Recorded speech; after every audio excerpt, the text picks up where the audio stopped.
So bro, how much did you make last month? So last month we cash collected $37,300 in December. And how old are you, bro? I turned 18 last year in June. So I'm like 18 and... Okay, so what business model do you do, bro? Yeah, so I work with creators, coaches, consultants, pretty much anyone with an online business that wants to scale up their online business. This model is not just solving one part of their system, not just solving lead gen, not just solving sales, not just solving like fulfillment. It's solving the whole gap on how do you go from 0 to 50,000 and $100,000 per month. You need to solve the lead gen, you solve the attention aspect. Then you need to solve the sales aspect. And then after you get the sales, of course, the creator is going to have a lot of clients. So you need to help them on the fulfillment. So it's kind of like an A to Z offer where we help them on everything online business scaling. Interesting. So like a full end-to-end, what we call this integrated solution to scale their offer. Essentially, like we come into their business, we integrate all the systems, the talent needed, the SOPs required for them to scale up their offer. Okay.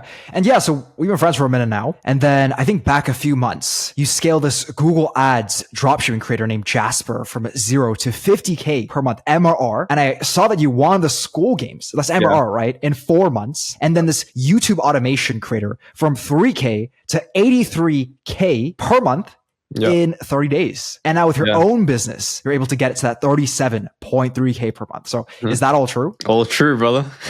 Oh my God, crazy. Bro, if you don't believe me, go to my YouTube channel. I literally post all the case studies there. I show all the proof. Some fake gurus out there, but you know, I want to show all the proof. Absolutely. I respect it. And so today, brother, do you mind if you break down all of these offers? So that Google Ads dropshipping one, the YouTube automation one, your one, with your marketing, how the sales works, how all those funnels work, and just really get to understand you and get to know you better as well. Do you mind if we do that today? Of course, bro. I'm here to bring value to everyone who's watching today. And yeah, I hope they enjoy. All right. Sounds good, bro. So I guess starting out, going back to your past, I remember us talking about you going and starting as this, going to this Catholic boys, only school. So how was it starting out there? Yeah. So that's really deep into my beginning. So let's just start at the very beginning. I went to a Catholic all boys school, high school, essentially. And it was super strict, told you what to do. You can't even have hair below a certain length. I got told off for that multiple times back in the day. It was very, very strict. I think that's why like me as a person, I feel like I didn't have the freedom to do certain things. And that's why I feel like I wanted an escape. And so entrepreneurship was exactly my escape. I see. But then before entrepreneurship being the main escape for you, you also put that energy being someone who is very committed at these video games. And so I remember you talking about like Fortnite and Valorant and League that you're really good at. And so break down kind of the level of competition and the level of like grit that you put into those video games. And then how maybe connect that to how it's transferred to your success now. Let's even go like before that, because I feel like that was just a byproduct of my very beginning as a child. Let's go way back. So when I was a kid, always super competitive in sports, always wanted to win things. I played in like track and field, ran 100 meters, did well in that. So I feel like my first accomplishments in school, like in primary school, when I was like 6, 7 years old or whatever, that gave me the drive of like becoming a winner, right? And I feel like a lot of things stemmed from that feeling of, hey, I want to become a winner. I want to accomplish things. I want to achieve things. And so I always had that mindset as a little boy. And moving into high school was when I started playing video games and I started like obsessing over that. Video games really, it worsened it made it very clear that I was super obsessive with things that I love. And bro, sometimes like it sounds super weird to some people and, you know, even to myself now, but I was so obsessed to a point where sometimes I would wake up before doing my morning routine, before doing anything and start playing video games. Bro, I was that obsessed with the things that I love. That mindset, that drive allowed me to succeed in what I did, which was playing the video games, but also that mindset and that drive translated into online business. I feel like that was a core aspect that brought me to where I am today. 100%. And this growth integrating model takes a lot of grit, takes a lot of discipline. I could see how that transferred over here. Okay, so then I also remember that at school, you were kind of going down this coding path, learning a little bit about it as well, and then how that transferred over to business as well. So how did that technological past serve you now? It's a very good question. That allowed me to gain the skills to be able to understand technology to a deeper level, like the coding level. And that allowed me to be like pretty proficient at building things. I feel like that's where I got my drive to build systems now in business, because you got to sit down, you got to do technical stuff that requires a lot of thinking and critical thinking as well. And that's what I learned in coding, because computers, right, they operate on logic. That gave me the skill set to be able to be a critical thinker when I build systems now, and hone my skills of just technology in general. Because online business, you got to know how to use a laptop. You got to know how to be proficient at technology, because your business is ran on technology essentially. And that's where the world is going today. It's AI, this pathway. Yeah, especially with AI. You guys are screwed if you don't. Bro, you're cooked if you don't have AI in the business. Yeah, you're going to die. Okay, so then going from this AI current state to now, a few years back when drop shipping was the real big pop in business model. I remember that you started with organic and this really funky little product that still ended up making you a solid amount. And so could you tell me about when you started drop shipping and what that, little mini story looked like? My first kind of online money that I made was through drop shipping. And that was back in late 2023. The reason why I got into online business in general, I just want to explain a little bit about why, because I feel like a lot of people go into just business in general without a why. And I really want to emphasize on this point, because this is why a lot of people quit. And really understanding why are you getting into online business? Why do you want to make money? Why do you want to make $10,000? Why do you want to make $50,000 per month? If you really understand your why, through the hard things, through the failures, through the dips of business, just naturally, you will get through that struggle, because you understand, hey, I'm doing this for my mother, I'm doing this for my family, etc. And for me, it was for my mom, right? She was in huge debt, so I wanted to help her with that. And so that's why I got into online business, to try to make money. I've always had that drive to help my family, because as a single child, it's my duty as a man to support my family, right? I mean, 100%. And yeah, thinking back to that scenario with your mom, she got into debt from her business. Like, how did she even get into the debt? So she had massive business debt from her physical business. It was like a nail salon, and she took out a lot of money, like loans, and like interest rates are super high, and through COVID as well. So she got screwed over through COVID, and she couldn't have her business running during that time. And I didn't even know what happened. I didn't really ask her questions too much about that, but I knew she was struggling. We had to change different locations from like house to house, even like staying from a really nice 2-story to, having to pay rent, live in a relative's home. I had those kind of struggles, and I realized, okay, like although we have food on the table, like I'm super grateful for what my mom has provided, but it's not to the point where living really, really nicely. And that's where I want to get to, right? I want to help my mom. She had like in US dollars, because I'm in Australia, right? In USD, I think it was like 40K or something like that, 40K USD in debt. So there's a lot of money to me back then. Yeah, we should have made the title Homeless Kid to 37.3, because your relatives, technically homeless. Technically. But yes, that was when I realized, okay, something needs to change. I need to find a way to make money. Back then, I was like 16. I was working a car washing job. I hated that. I was like washing cars on my knees, scrubbing wheels. Bro, it was terrible. I absolutely hated it, and I wanted a way out. And I feel like a lot of people are in that situation as well. They want a way out of their 9 to 5, so they find a way to make money online. And December 2023, I was searching on YouTube how to make money online. And back then, drop shipping was like the wave, bro. Drop shipping was booming back then. TikTok ads, drop shipping especially. That was like the new thing. Everyone moved on from Facebook ads, drop shipping. So TikTok was the new kid in town, and that's what I did. I ventured into TikTok drop shipping, and I kind of dropped everything. Like I dropped my video games. I dropped even school, bro. Like I wasn't really interested in school at all. Because there's no bitches there. Continue. No, that's funny. But I was super obsessive with what I loved doing and what I wanted to do. If I really put my mind to something, I'm just going to go full all in. And that's what I did with dropshipping. I spent like 2 months, 3 months trying to get this thing to work. And on that 3rd month, I made my first sale. And that was what kickstarted my whole online business journey. Bro, I don't know, that put like a different fire in me to go, like to understand that this online money thing is real. This is not just a gimmick. This is not a scam. This is legit. You can make money online.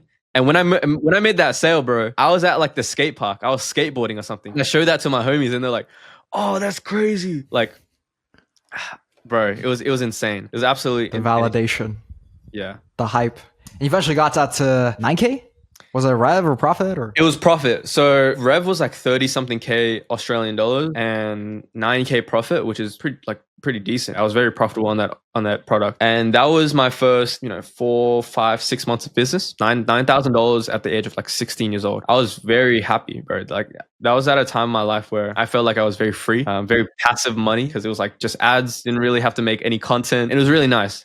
But then the downside of dropshipping is, of course, it's like you rely on ads, you rely on a platform, and you rely on a product to make you sales. And so if it's a trendy product and that product dies down, then you're kind of cooked. And that's what happened to me. And essentially that product died down. I moved on to a different product and I couldn't make it work. And my mindset back then wasn't the best. I was like, I made a lot of money, but I was very scared to lose it, right? Because that was the first time I ever had, 9K in the bank account. So I was like, this means a lot to me. That stopped working. And then I realized, shit, man, I need to find a more sustainable business, because I still wanted to be successful in business. And that's when I started venturing into SMMA. That was my second business model, was SMMA, because I heard across the internet, Iman Ghazi, SMMA, like, what is this thing? So I dived deep into it, did more research, and I realized that I could offer Facebook ads to local businesses to help them get more clients. That was the next stage of my business journey. Right. So what niche did you end up going into with the SMMA? So specifically car detailers. Got it. And real quick, how many months is it from you starting dropshipping and stopping it? How many months was that? I think that was like a 6 to 7 month time period. Okay, 6 to 7 months. And then the agency or the SMMA, what month/year did you start that one? In 2023. And that was actually, now that I think about it, the dropshipping was end of 2023, December 2023. And then I started the agency in 2024 of May. So that is like what, like a 5 month, 6 month difference? Okay, so then now it's 2023 May-ish. Is that correct? 2023 May. Now I've started the agency. Got it. Okay. And so what niche were you going into and how did that look? Yeah. So I started targeting specifically car detailers in the local business market. The reason why I went specifically local business is because I was like, I heard online that online businesses, e-com brands, these type of businesses are super saturated, right? That's what I heard, at least. And so I just wanted to avoid that completely and just target like a blue ocean and like go local business. So that was my thought process back then. Got it. Okay. And so what service did you provide? Facebook ads for car detailers to help grow their business and get more clients. Got it. And you're just like grinding it out. Remember, you're like calling them, man. And then you're calling for them. Like, how did that grind mode go? Oh, bro, it was, thinking back at it, it was insane. Like thinking about all the work that I put in and all the skills. So basically what I did to get clients was cold DM and cold call. So how it started was did like 100 cold DMs every single day. I probably did not miss a day for like a month. And that allowed me to get my first 2 clients. That is what got me, like when I got those 2 clients through just messages, I actually made a repeatable system where I could set out 60 cold DMs and get a client. That's how like putting in the work allows you to kind of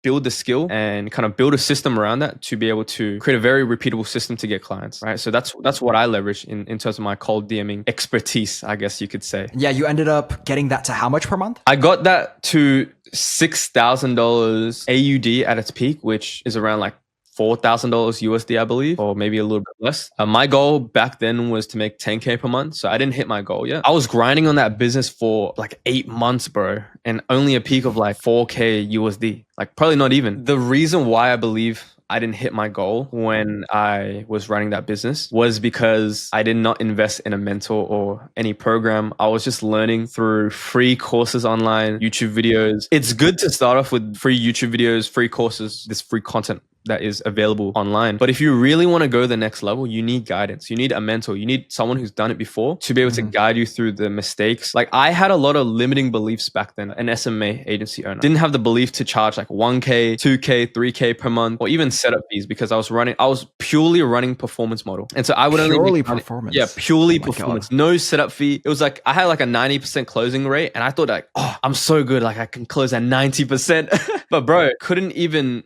make that much money. So I was being a slave for these clients and slaving myself away, for very little money. Wow. Oh my God. And how was it when those clients, or how many clients did you have? At a peak, I think I had about like 8 clients, and it was all performance model, and it was done for you work, running their ads, managing it. And bro, even like calling up the leads to convert them into bookings for the business. So did you have employees or no? No, bro. I didn't even leverage employees. Like I had so bad limiting beliefs. Oh my God. That bro, if I just had a mentor to just tell me, Simon, you need an employee, or you need to do this, or you need to fix your business, like having a better offer. I feel like I would have condensed my 8 months into like 3 months to making 10K in like, 6 months in business instead of not hitting it at all in those 8 months. And what was broken about that model? Like, why did it not work out compared to like what you ended up going into? It's a very good question. So it was definitely my offer. I didn't charge high ticket enough. Or performance model, I should have charged like, if I was doing performance is good depending on who you work with and your offer structure. So ideally, setup fee and then only offer done for you model for established business who are already making a certain amount of revenue. You're more leveraged when you scale them because you don't have to start from complete scratch. At least that's how I do it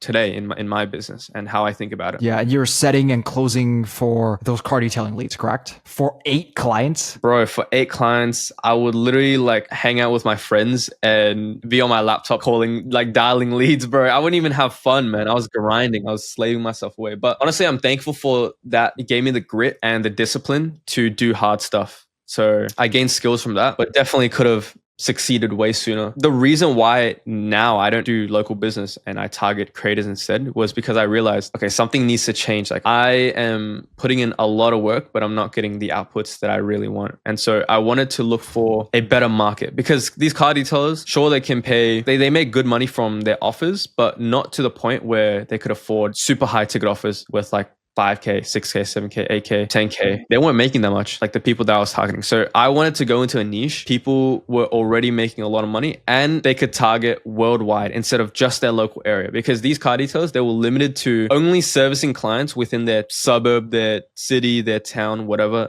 location they're in. And so that market is super limited. Whereas the online market, the online education market is worldwide. I think there's 8 billion people on this earth now. And a percentage of them actually have a credit card and a bank account to spend money, like multiple billion. So I realized that and was like, okay, I need to start targeting online business. And so that's when I started growth integrating, growth operating kind of business, you could say. Jesus, bro. A lot of done for you slavery. Yeah. Were you friends with other agency owners then, or no? Just bro, I was hustling by myself. Oh my God. I was yeah. I was a nerd, bro. Uh-huh. I was a bit. I respect. I mean, why I ask is because back then when I was running my kind of like content-ish copywriting agency, I was writing a lot of YouTube scripts. It was a similar scenario where it was like hella done for you, just super slavery. The client's expecting so much, especially for me because I charged more upfront. I was a good closer. I was able to get that done. But yeah, bro, I feel the pain. Yep. It must be terrible for these agency owners that are watching right now. And so then you're able to go from that agency model scenario, still making 4 or 5K a month, but like now getting to 37.3K, it's a huge jump. Going into this, what back then was called like this growth operating model. So tell me like how you were able to find out about it and then the first offer that you ended up going into. It's a very good question. So I found out about growth operating and the model to target like creators, coaches, consultants to help them scale up their business through Eddie. I feel like a lot of people know growth operating through Eddie because he was the pioneer. He kind of coined the term growth operating, hopped on his webinar and paid for his offer. And that was the first time I ever invested into myself. And so I was so sick and tired of the SMMA model that I was like, okay, I need to change. I need to go a different route. So I just bought into it. It was like $1,000 Australian. And that's when I got into growth operating. What was that first offer then that you ended up getting into? And how did that entire picture look? Or actually even before that, how were you able to get your first client in this model? Yeah. So I leveraged my cold DM experience from the SMMA and just translated that into coaches, creators, and consultants and just started mass setting DMs. And I learned about the Loom strategy. So I leveraged that as well. And that allowed me to get my first few clients, I think about 2 clients or so. But honestly, like full transparency, those offers flopped because, bro, I was a complete beginner. Like I was learning the ropes. I don't even know that. Wait, what niches were those? Personal branding and something. And then the other one was about like funding. Business funding. Interesting. Okay. And so then though, those didn't really work out. But then you started the YouTube channel with this and then one of the videos popped off and then you're able to get someone in the DMs. Then you're able to get the main offer. So how did that go? That was a big turning point. I want to emphasize on this point because I feel like a lot of people haven't still made that change from what I did back in, what is it, like 2024, like early 2024. January 2024. And that phase was building a personal brand. The reason why I even wanted to build a personal brand was because I was sick and tired of sending so many cold DMs and just like not making any success. Sure, I got 1-2 clients, but after that, it was a grind. Like I had to send, multiple hundreds each and every single day, getting left undelivered, getting left unseen, not seeing much progress. And I was like, there has to be a better way to do this. And so that's when I figured out that, hey, like I look like everyone else sending cold DMs right now. I need a way to stand out. And so that's when I started making YouTube videos to educate the market, to make videos targeting creators, coaches, to kind of help them understand the opportunity that having their own offer, like how much money they can make from their own offer, and kind of making them understand, okay, like although they can do this themselves, they kind of need someone else to help them integrate kind of everything that they need to scale in their business. Content is like a full-time job. Also fulfillment as well. Fulfilling clients, getting client results. That's like a full-time job. A lot of creators, coaches, they don't have the time to handle the marketing and the sales. That's what I wanted to educate the market on with my YouTube videos. And that allowed me to stand out. And I actually popped off with funnel hacking videos at first. That was my first momentum and my first success with my personal brand. It was like my second video. And I instantly got that confirmation of people really like these funnel hacking videos, where funnel hack popular creators and like their favorite gurus, how they make money online with like their digital product and their high ticket offer and so on. And so that allowed me to get my first client, Jesper, through my personal brand. Jesper's story is insane. Like literally start from zero personal brand to making 50K per month after like 4 or 5 months of launch. And that's MRR, so monthly payments. Yeah, so let's break that down. So Jasper, he's a very interesting guy. I think he was doing this thing called like Google Ads drop shipping, this new situation. And so he scaled that himself to how much per month? He himself, before he came to me, he didn't even have an offer. Right, but I'm talking about like his business model that he had before. What he did before was he's made millions online with Google Ads dropshipping, right? I think 10 million collectively. And so he came to me with that expertise, with that skill set. He wanted to teach other people on how to do the exact same thing as what he's been doing, right? And so he wanted to build a coaching program or some sort of community offer that was scalable. And one more thing was he had an agency, Google Ads agency, that was doing well on itself, but his bottleneck was getting. Who did he serve? He Google Ads agency. He served other dropshipping stores. Ah, interesting. Yeah, and was helping them with like Google Ads. And so his problem was... Hold on, so did he have a brand or like a dropshipping store himself or no? He had his own dropshipping stores. He had a very low-key brand on Twitter and on Instagram. I think he was like a lot of people in Europe knew about him, especially in the Netherlands, because he was like all in the news from making a lot of money with dropshipping. That was kind of like his audience. It was not like an English speaking audience where he made 50K per month with this new offer. Right, and that's where you're able to blow him up with. Yeah, exactly. Okay, so before we go into the marketing and how you're able to kill it there, could you break down like what the variables of the overarching offer was? So like who did he target? What transformation did he provide for them? What was the pricing of the product that you ended up building out for him? And then what was the unique mechanism? Targeting 9-to-5ers, so people who want to get out of their 9-to-5. Classic offer. Yeah, so it's a very B2C, make 1K per day with Google Ads dropshipping, and that was a niche. He would take them as like simple 0 to 10K per month, Google Ads dropshipping. And then pricing wise, you guys went for a low ticket? Yeah, we first went with the low ticket offer because Jasper really enjoyed the MRR model. The thing with low ticket is that sure, you don't make huge revenue spikes. And with high ticket, like a month you can hit $100,000, but the next month you could end up with like 20, 30. Jasper really enjoyed that MRR model. So that's why we went for the low ticket offer first. And we priced that at, when we launched, it was $99 per month. So then let's break down. I kind of perceive business in this MSF model, right? So there's marketing, there's sales, and there's fulfillment. So let's start with the marketing of this business. I remember that he started out with like 1 to 3K followers on Instagram and Twitter, but then you're able to do something pretty intense with him. And so tell me about how you helped him out with the marketing side. Yeah, it was absolutely insane. Before I continue on like how I was able to do this, I feel like a lot of people have this misconception that you need a large audience to make money. You don't need 100, 200,000 followers to make 10, 50, $100,000 per month. And so with Jasper, this just proves my point. He started with 6,000 followers. A lot of them was on Twitter. And then his second platform was on IG. And so he had no offer at all. Zero, like nothing. He was just providing free value, no YouTube audience, nothing. And so on the marketing side, the very first thing that we helped Jasper do was build out his YouTube and build out a free community to send people from his YouTube into that free community so that they have a place to be nurtured and to learn more about dropshipping as a whole, right? We had a free course in there. People really enjoyed the source, and we had a very warm list of leads in that free community. And that's what we were building, is we wanted to build a warm list of leads so that when we launch in the future, we can run a wait list, run an email sequence, and just get a ton of buyers in. Damn. Yeah, I'm just taking a look. Yeah, bro, this guy barely started 10 months ago. He has 3,000 subs now. Interesting. Okay, so for this guy, did he have any YouTube experience before? Or like nothing, he just went right right into it?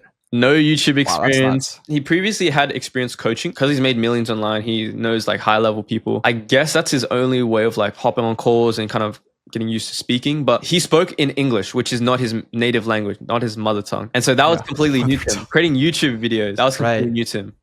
It's like, bro, that just proves the point. These skills are learnable. You don't need crazy content skills. You can literally start from zero and make $50,000 per month if you do the right things, have the right systems. It really comes down to being able to partner up with the right creator. Because I saw this with Rojal, to our other student. Like, he partnered up with their creator. They did like a travel creator launch. I mean, that podcast, I'm sure you guys will check it out somewhere on my YouTube channel. But like, same exact thing. She was actually an agency owner before, and then she started full-time traveling. And then she started making money with travel UGC, right? So she understood how the content landscape worked. And then when Rojal would direct her to like, hey, make a bit of this content, make a bit of that content, like adding more direct response into it, like she knew how to do that. And so it's a very similar situation here. It's very interesting. So, okay, so this guy, like, his thumbnails are pretty gas. Where did you help at least? I helped him with a lot of the ideas. So back in the day, a few months ago, one of William Brown's videos popped off. It was like how I would make $10,000 per month if I had to start over again. That was the strategy, like the content strategy. And this is super sourced, by the way, and it works till this day. You find out other videos that did super well and you replicate it within your own niche and kind of like your own offer. Just make it better and just make it like a few percentages better. Yeah, because YouTube is huge, bro. How much YouTube did you know before this? Like, were you? I was making YouTube videos already. At this time, right? I built up my personal brand, so I had first-hand experience of YouTube, so I could directly give advice to Jesper, like, hey, this has worked for me, and so this would work really well for you as well. Yes, because you started earlier. Did you have any YouTube experience before this, or were you just like a voracious watcher of YouTube? Bro, I just watched a shit ton of YouTube videos. I was always educating myself, and so you understood how to make the videos themselves too. At a basic level back then. At a very basic level back then. I think the only way for you to really learn is, of course, doing the thing, applying the knowledge. Yeah.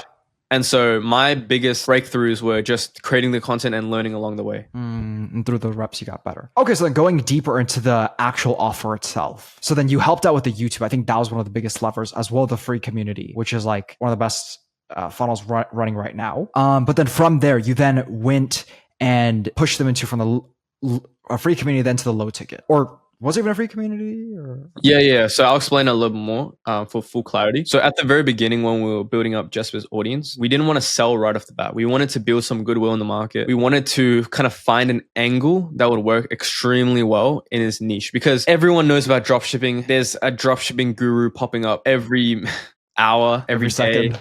Exactly. Yep. So if we just launched another how to make $10,000 per month with dropshipping using Facebook, TikTok ads, he would be in a very red ocean, like a very competitive market. And so the free community allowed us to kind of test different angles through like posting and different messaging to see what resonates most with the market. Same thing with the low ticket, right? Same thing with the low ticket. We leveraged that as well to kind of test different angles in the marketing. We built up Jesper's audience on YouTube, started getting hundreds of people into the free community. I think when we launched, we had about 1,000 people in the free community. And so that was like a few months of building. We could have launched earlier. We definitely could have launched earlier, but we wanted to make sure that this was the right thing to do. And we wanted to do it correctly. So that's why it took a few months of building his audience, because he started from zero. Like from scratch. We did a wait list and then got a ton of people interested, launched through an email sequence, and upsold people from the free community to the low ticket community for $99 per month. I think in the first 2 days, we made 5K in MRR. So about 50 people joined, which is like MRR, which is good,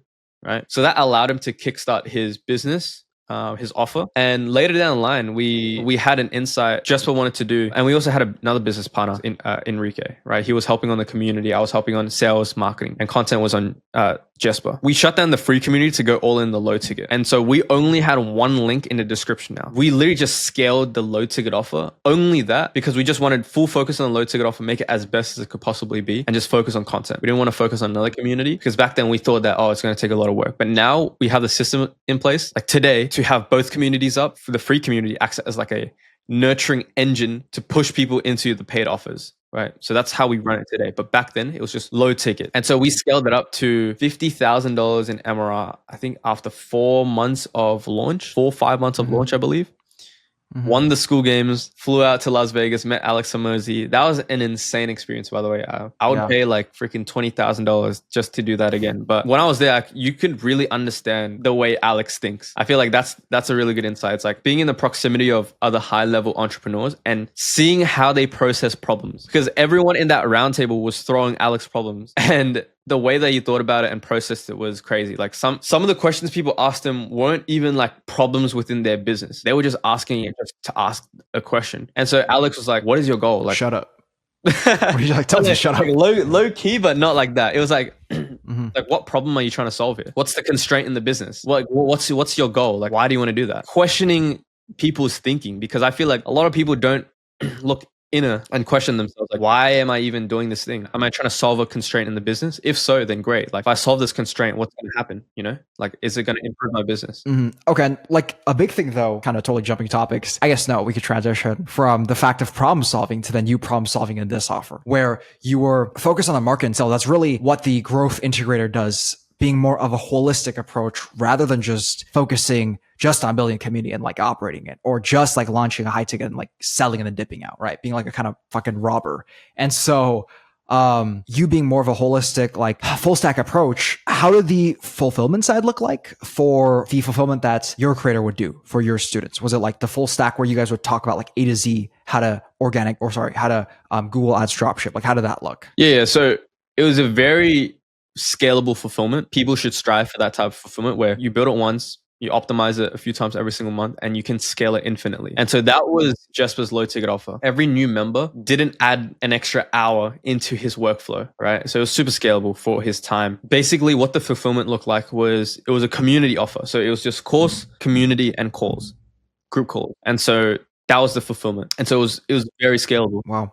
And did you guys have an onboarding call or no, you just throw them in there? We actually did have an onboarding call. It was like 10, 15 minutes onboarding call. And the other business partner, Enrique, who manages community manager. Yeah, he handled that part of the aspect. I just handled the acquisition, the sales and marketing to help get more people into the funnel through like organic and also paid advertising. That's another channel we leverage, paid advertising. How did that go? That was like the catalyst that propelled us to win the school games. What I realized with ads now is that it amplifies what's working on the organic side. And so our organic sales or our organic traffic, our organic system, you could say, was performing extremely well. No expenses, pure kind of profit with the MRR. And so we started running ads to kind of propel our success. And that's exactly what it did. Started running ads straight to the low ticket school community. Very simple funnel. Direct ad, selling the pay community to the pay community itself. Boom, people buy. Like literally just the school page. Yeah, exactly. So simple. Wow. And in our first month, I believe our cost per acquisition was like $60, $70 on like a $150 offer per month offer. So we profit like a 2 to 3x on the front end. And that's not even including the months that they're going to stay after that in month 2, month 3, month 4. Were these video ads or photo ads? Both. Wow. What kind of style were the ads in? It was talking head. So simple talking head. Yeah.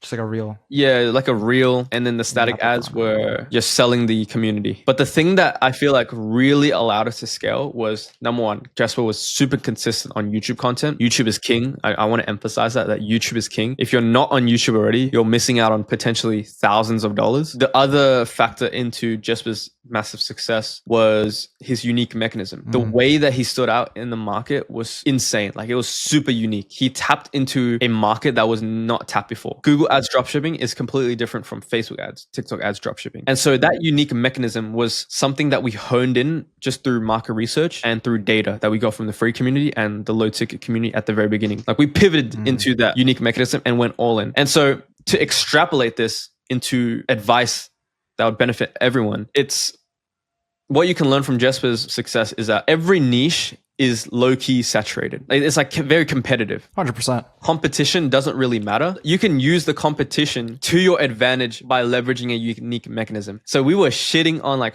Facebook ads, TikTok ads. Hey, this is the wrong way to do dropshipping because you're targeting doom scrollers. You're targeting impulsive kind of people. You need to target people who are ready to buy now with their credit card. Because what's the first thing that you do when you buy a product? You search on Google shoes or things that you want to buy online. So thing is, you need to have a unique mechanism. If you can't explain it in a way where it makes sense to people and it genuinely like is not a gimmick, then you're going to do very well in business because it makes sense and it's actually different. It's not just like having the mechanism. It's also the fact that you have to really shit on the other mechanisms. And it needs to make sense because logically shit on them. You should logically make it make sense because if it's a gimmick, like if you just named it differently for the sake of naming it. Yeah, exactly. If you named it differently for the sake of naming it differently just to seem like, oh, I'm different than other people. That's not going to work. People are going to see through the BS. They need something to stand by. And so with this offer then, overall, we went through the marketing of the YouTube, Instagram, meta ads, or the sales of going more for the low ticket side. Then, I think one more. During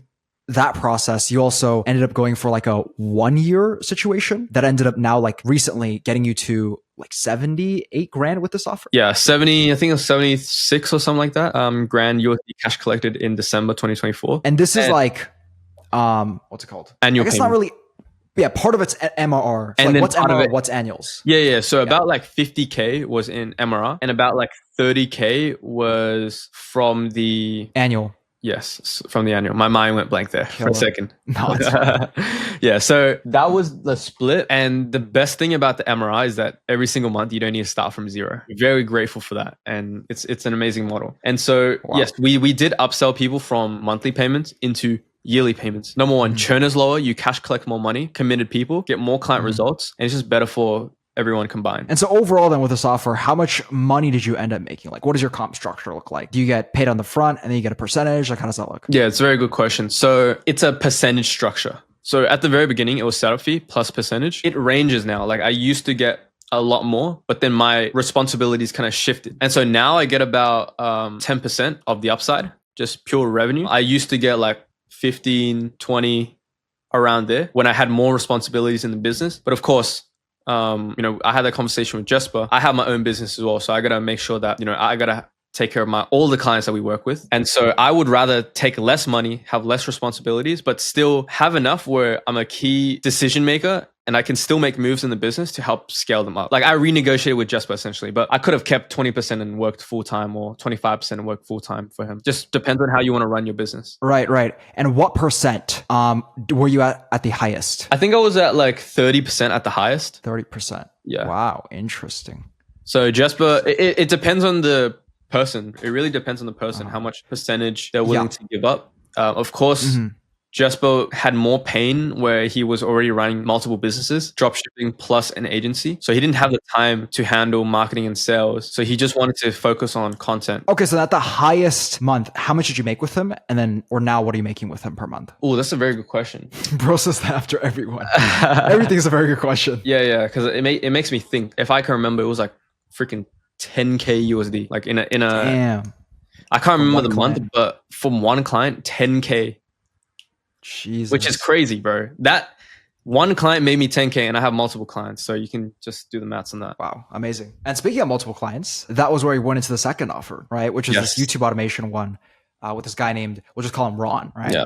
And so with this offer, what do the variables look like? So you were targeting like beginners, 9 to 5ers, like how'd it go? Yes. 9 to 5ers, people who want to make money online and help them, make $10,000 per month with YouTube automation. So it was a very B2C biz op offer, similar to Jesper. And going into that, how much did you charge? Yeah, so that was like 4K. But I was gonna say before, like because I worked on Jesper's offer, like the B2C market, biz op market, I was super confident going into this offer because the skills translate. The skills do translate. And so we charged 4K for that high ticket offer, the YouTube automation offer. And it was just a coaching program done with you, course, community calls, and one-on-ones from the coach. And so you, once again, running this growth integrating model, you helped with the marketing sales, more like a holistic approach, taking that percentage as well. Here you focused on, or actually in the marketing end, it was kind of covered, right? Because this guy was stacked on YouTube. And so tell me at least though, what the marketing of the business looks like and then what you're able to do there. Yeah. So this client, we'll just say Ron,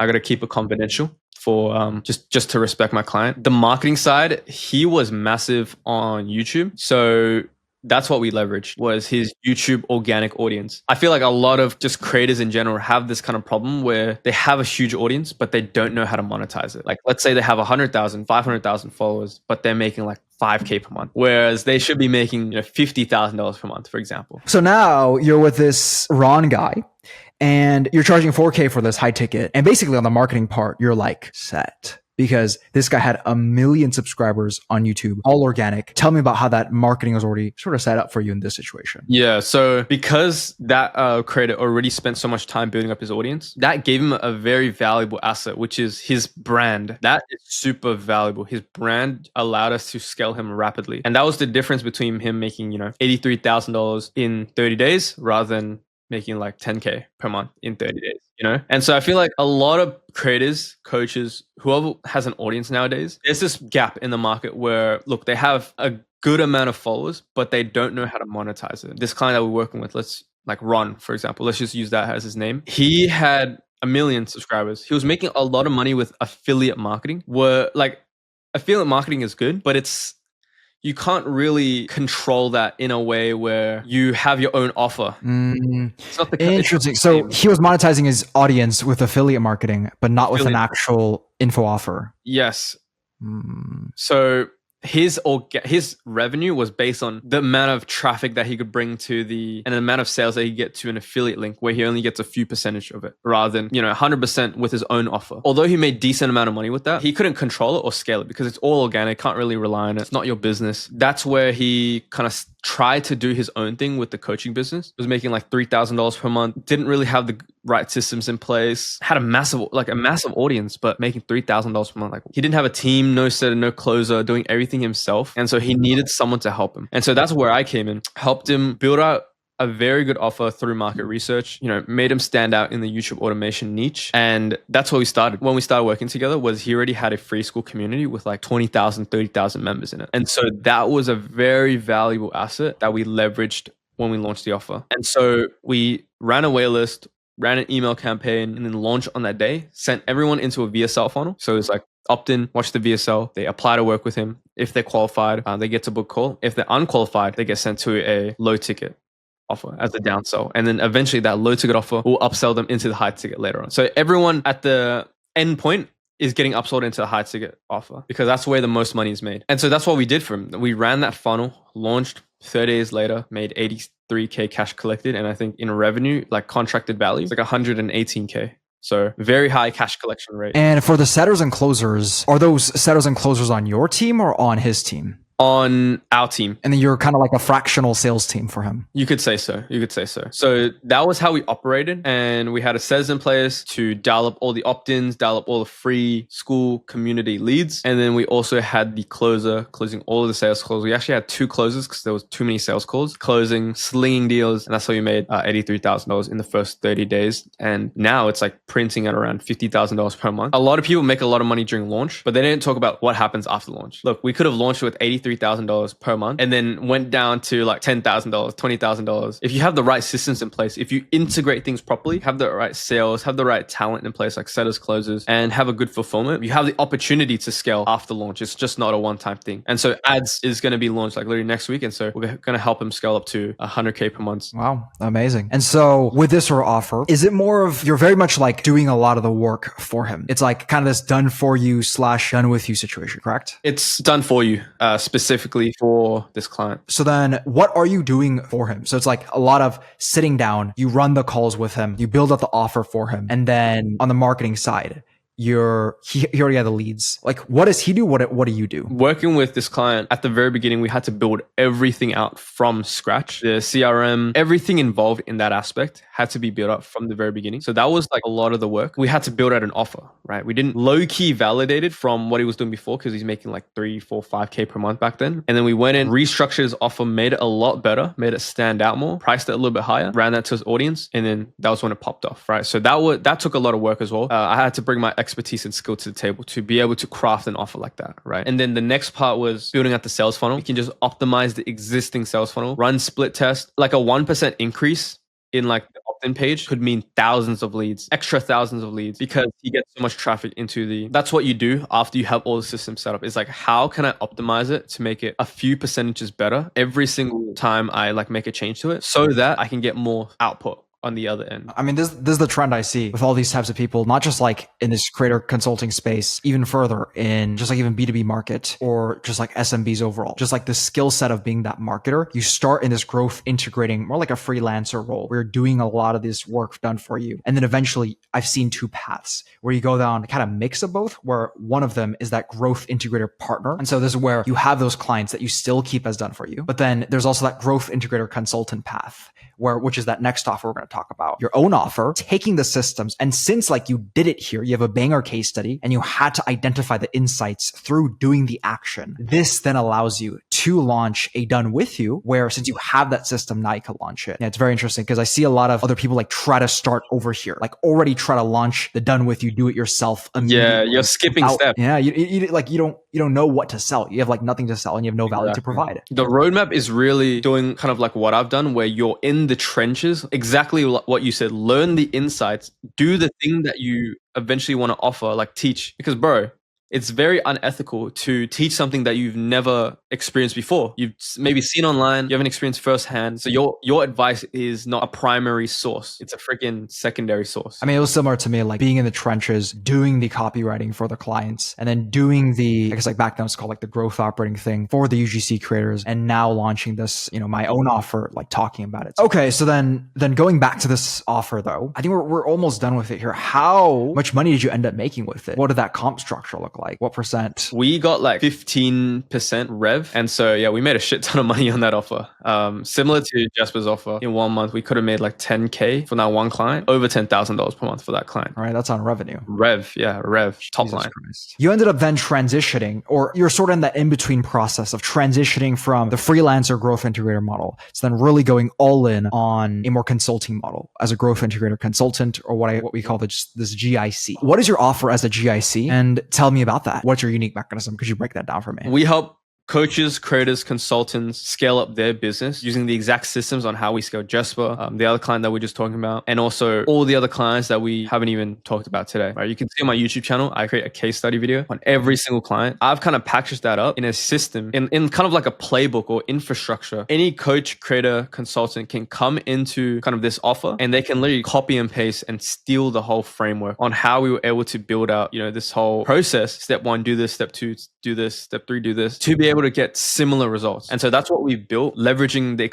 experience, the skills that I have from scaling these other creators. So that's why I kind of have the credibility to go ahead and create an offer like this where we can help more people at scale. If people want to work done for you with me and partner up, we offer that as well, but only to the more established businesses, because it is a risk that we have to take because everything's done for you. We partner up with you. We're pretty much a business partner at that point. Yeah, like growth integrated partner. Yeah. So the two parts that you were mentioning before, the consultant part and then the partner path, have both. So do you plan in the future to just focus on the consultant, grow the GIC path, or like focus on more of a GIP path? I want to focus on both because I tend to find the partner path provides higher quality results, or like better results, because control the variables for them. We literally do the work for them. They just make the content, get the lead flow, say the scripts word for word, listen to what we say, to our inputs, right? And so those partners, they trust to be able to do that. And we tend to find a lot better results with the partnership. It's performance based. So I really like the monthly recurring revenue part of the partnership offer, where I make you $100,000 per month, you give me 10, 15%, or whatever percentage we want to negotiate. That's the deal. I make a lot of money when I make you a lot of money. That's the type of like offer in the partnership. And I really like that recurring model because I control everything and I help them scale, get a good case study, and everyone's happy, Rather than more of a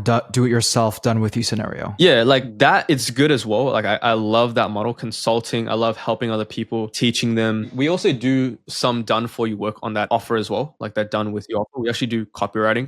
We script out their VSL, all the things that would usually take weeks for a creator to do. We do that done for you for, the first month or so. And then everything else is kind of consulting. Hey, we teach you how to do this. It's the same framework as the partnership clients, just you learn the skills, you relying on us to do everything for you. Right. Do you have a course for that or no? I'm currently in the process of finishing that course for my paid clients only. Going to be releasing a free community soon, revealing the source on how I scale partners and clients. And so, yeah, just be on the lookout for that one on my YouTube. And so then speaking of your YouTube, this is how you focus on your marketing, where you use YouTube, Instagram, and you have ads running. So how do you run traffic, or how do you get attention to funnel into this specific offer? Traffic source I leverage is YouTube, Instagram, and also ads. So both organic and paid traffic. That has been working extremely well for me, especially actually both have been doing really well. I started with organic first and then leveraged ads because my brand was significantly larger and a lot more people knew about me, so they could trust me when they saw my ad. They could hey, see, oh, Simon has almost 20,000 subscribers on YouTube. He's worked with this many people and got this many results. So people can trust me. Anti-profit. Bro, I didn't even ask for that video to be promoted, but I didn't even ask to be promoted in that video, but he. Just some context, guys. Like I'll pop it on the screen, or the editor will pop it on the screen right now. Simon got promoted by this one creator, and it got like almost a million views, and that all funneled over to his YouTube. I don't know if they're engaged viewers or not, but at least he got hella subs. It's good social proof. And now he's almost editor pop it up on the screen again. Now he's like 20,000 subs on YouTube. So it's kind of funny. So it was insane. I signed a lot of deals from that actually, even though like capitalize on the attention. And the main thing that I realized in today's world is to make a lot of money nowadays, you need attention. You need to get people's attention. You need a way to get attention. Number one, for free, because it's infinite returns rather than putting $1 in and getting $10 back. Organic content is infinite returns because you put in your time and then you can get infinite returns because you're not putting $1 in and getting $10 back from ads. It's super leverage. And sometimes ads, I say it $1 in and $10 out, but sometimes people can be in the negatives, bro. So ads isn't even like guaranteed. Organic content, if you can find a way to get traffic for free, like a lot of traffic for free, like look at Iman, look at Alex Samosi. Why are they going all into content? Because they're content creators. That's how they're making the most money. And so that's what I'm doubling down on. And that's what the clients that I work with double down. Like I help them double down on that specific insight. If you really understand that, like, hey, everyone nowadays is a content creator and you're not a content creator and you're missing out. If you understand that, then you're going to go hard on content. You preaching that very going hard on content side as well, which is like, exactly what the growth integrator does, more so organic. Then with that scenario, how do you then, funnel that attention that you have now into a sales process? How does that look like for you? Just high level. Yeah, very good question. So I just funnel them into VSL funnel, watch a simple video, and they can book call if they want to. No high sales pressure, none of that. If they want contact to me, they can just DM me on IG. I provide all the links in the description. DM me. I don't have a setter. So I legit read every single kind of DM. Like I send voice messages so they can speak to me personally. And so look, if they want to work with me, boom, book a call and then, they become a client. And so that's two ways that I'm signing clients right now. VSL funnel plus IG DMs. And just very much like a value-based approach, not hard selling, not being aggressive, but really also preaching what you do by doing the YouTube, funneling them into the free community, which is what you end up teaching the people instead of your offer as well. And the thing is, I'm going to be releasing free community to leverage what I've done for my clients. Exactly what we did for them, I'm doing it for myself as well. And so that's also going to be the catalyst to me, eventually hitting 50K. And my goal is 100K per month in 2025. In order to hit that 100K per month goal, what do your operations look like in terms of your your HR, your finance, and your IT department? So at least with HR, let me first ask, what does your team size look like and what does the structure look like? I believe, I actually haven't counted how many team members we got, but I think it's like 5 or 6 or like around five. That's including VAs, copywriters, video editor. It's very lean. I wouldn't say it's anything big. It's profitable, and that's how we're running things at the moment. Like an absolute leader at 18 years old. I respect it. And what tech stacks do you use? Just like bullet fire. What are the tech stacks? Go High Level, Zapier, Slack, WhatsApp, Notion, School, Fathom to like record meeting calls. So I can think of right now. Yeah. So today so far we broke down 3 different killer offers that you've had, and now let's run a rapid fire round. You ready? I'm ready. If there was an agency owner out there who wanted to do this growth integrating model, what would you say to them? I would say it's a fantastic model, especially if you're an agency owner, which means you already have the prior knowledge and the skills of online marketing, of getting clients, of fulfilling clients, of communicating with clients, of sales funnels and copywriting. Like, all these fundamental skills are very, very crucial to go into this business model of growth integrating. That's what happened to me. I started as an SMMA owner and then integrated and like transitioned into this growth integrating model. And so, yeah, I've been in your shoes before. I've made it out of the trenches. I'm here today. And so I'm living proof this is a very successful model. Just grind hard on providing the clients that you do work with, help them get results, because in turn, you'll get the insights on getting results for these info products. You become a better business owner. You can help more people, make more content, and start scaling. And how would you say getting into programs and mentorships helped you out in your journey to get you to the place where you're at so fast? Helped me significantly. I can't, all the money that I put into myself came back tenfold. I now have the skills and the knowledge and kind of like the expertise to go out there and make, like last month, $37,000 cash collected USD, right? right? And now I'm on track to make $50,000 per month. That would have never happened if I did not invest into myself. Because when I was running my SMA, I was running in circles, I had limiting beliefs, I had bad, like I didn't know how to do things correctly and wasn't walking in the right path. I was carving my own path, but it was deviating from the most efficient, effective path out there. And so a mentor, a program, a community that is able to guide you through the right path, through all of the mistakes, through all of the limiting beliefs that you got to break, that will significantly shortcut your progress to success. I feel like every single time I got a check from a client, I immediately was looking, okay, who's the next person that I can invest into and who do I trust the most, who I feel like their free content is valuable to me and I resonate with the most and I want to live the lifestyle of, and it's doing the exact same thing that I want to go down. Who is that? And I look for that person and I find that person and I invest into them to learn, okay, how can I walk your same path and teach me your ways? Why do you do that compared to investing in like a nice lifestyle or expensive gear or materialism? Rather, you invest into yourself. Why? Because investing into yourself gives you an outstanding ROI compared to investing into some materialistic item. For example, I invested into a car. It depreciates the moment I drive out of the lot. Whereas if I invest, let's say a car, let's just say a first car, cost me $13,000, right? If I invested that money into a mentorship for $13,000, it can get me into a very high level mentorship with high level people. Therefore, I'm learning high level knowledge that not the masses know. I'm learning from people that are very knowledgeable and I'm able to get the skills to then make my investment back, not once, but every single month from there on. And so it's infinite ROI. Compounding. Yeah, it's also leveraged. Interesting. Very, very leveraged. I guess those are more like normal beliefs, or if people don't believe that they're like kind of tripping. But regardless, at least for you, then in terms of beliefs that people don't very much believe in, what is something that you believe that many people don't? People think that they shouldn't offer a low ticket because it's going to cannibalize their high ticket offer. But the way that we leverage low ticket, you got to leverage it in a specific way where it doesn't do that, but in a way where you get people in at a price, you get committed buys instead of just free leads, and you get them in with their credit card because they paid for it. And then it's easier to upsell someone who's already trusted you enough to buy a low ticket product from you. It's easier to upsell them into the high ticket offer. So I feel like a lot of people have this belief that, hey, I can't offer a low ticket offer. I don't think I'm going to offer a low ticket offer yet because I want to focus on my high ticket offer. Whereas a low ticket offer would actually help you scale up your high ticket offer. What are your thoughts on this? At least my paradigm around it, maybe you could shift it here, right? Because I just never messed too much with low ticket. So it's more like, it's not that I'm a hater or a lover of it. It's just that I just didn't mess with it. One more thing I want to add is the low ticket is not the main money driver. It's only meant to get qualified leads in the door. And so right.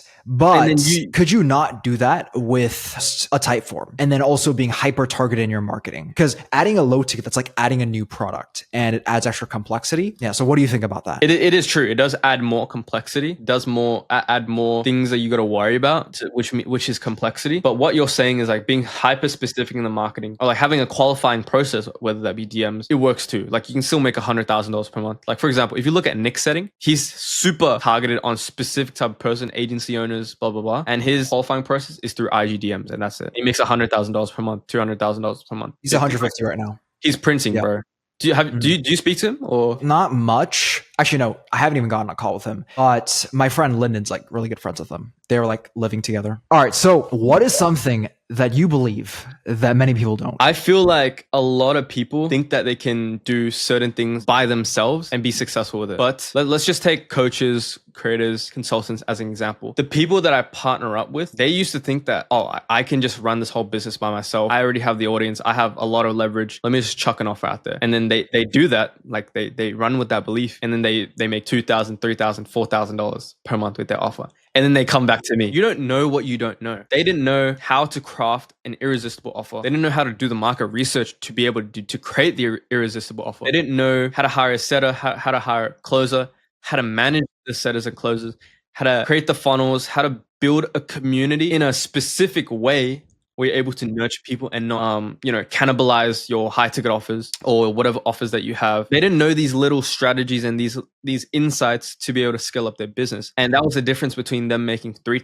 $4,000, $5,000 per month to, working with us and us applying all the insights and all the knowledge that we have into their business to them now making, another client made like $30,000 in their first 30 days. And then of course, the other case studies that we talked about, 50K per month MRI in 4 or 5 months, 83K in the first 30 days. Right. And so I guess this applies to business owners. If you don't have the right guidance and the knowledge, I feel like knowledge is key. right? If you don't know what you don't know, it's hard to be successful. So drop your ego, be humble, be the type of person who's humble enough to ask questions. What would you say is the single biggest factor to your success? One word. Consistency. Because since I made my first dollar online, I never stopped.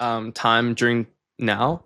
Have I ever stopped and be like, okay, I'm going to this is too hard, I'm going to quit. Even when I stopped dropshipping and I transitioned, I didn't just stop dropshipping. I transitioned. That was the key. I transitioned into something that would still get me on my path of making money online, but I didn't completely quit. And so a lot of people quit during the hard times. But what I said in the very beginning of this podcast, if you have a reason why you're doing something, you're more likely to stick to it in the long term rather than just quitting because you don't have a strong motive if that's the case. What is your goal this year? One single goal. I want to be able to help 100+ coaches, creators, consultants, online businesses, even agencies. I don't talk about agencies that much. My case studies and my expertise is in scaling these creators. Yep. But honestly, I was an agency owner and I guess I could help agencies as well. So I'll include them in as well. Agencies and online based businesses. I feel like it's possible through a personal brand, client acquisition. I'm going to be scaling a lot more. And yeah, bro, that's the goal. That's the mission statement. What is the one biggest thing that you wish you would have done differently? I wish I could have gotten a mentor earlier in my journey. Remember that 8 months of no mentor, just doing everything by myself? I wish I could have gotten a mentor in my first month of business,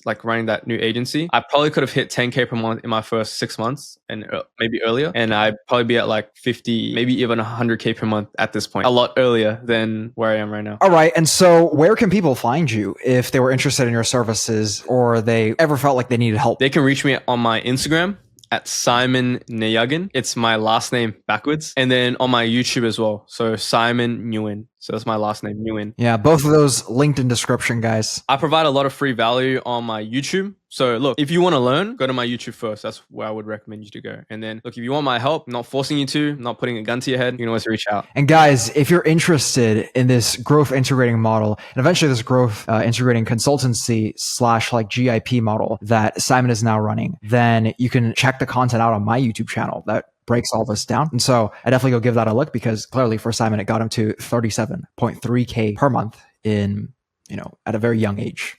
All right, guys, appreciate y'all. See ya.